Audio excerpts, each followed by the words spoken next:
Hello guys, gagawa tayo ng palabok sauce. So dito nagisa ko na yung garlic at saka yung red onion. So isunod na natin ang chicken. Ito ay roasted chicken breast. Nag-roast kami ng chicken tapos yung tiraya na yun. Wala masyadong kumakain ng chicken breast. So hinimay ko kasi sayang. Tapos isunod na natin ang peanuts. Yan.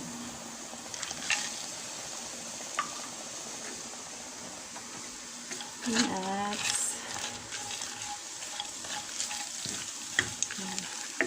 Tapos may kunting guys. Yan. Turmeric powder, pampakulay. Tapos paprika powder, pampakulay din. Pero may mga medicinal properties yun guys. Tapos black pepper powder. Tapos salt. Ayan, refined salt. So wala muna tayong mga seasoning ngayon kasi bawal pa. So yan. Lagay na natin ang tubig. Ayan. Tansya lang sa tubig guys kasi pangit naman kung sobrang dami ng liquid.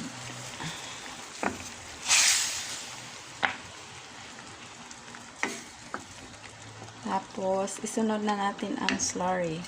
Slurry is a mixture of cornstarch and water. So ito na siya guys. Ayan.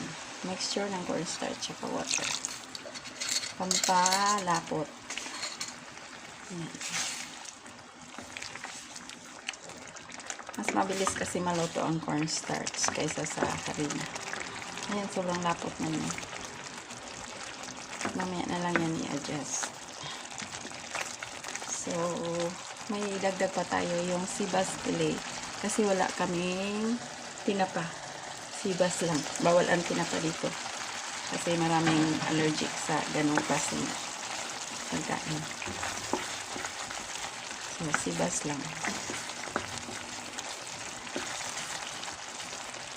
So, I think na ilagay na natin lahat guys. Mamaya ko na i-adjust ang lasa bago i-serve. So, ang topping nito guys, pag nag-serve, ay ang peanuts at saka ito. May chicharon pa ako doon guys, hindi ko na ilagay.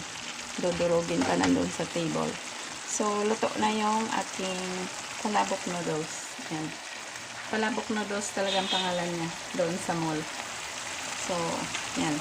Tapos na ang ating sauce. Thank you so much guys for watching.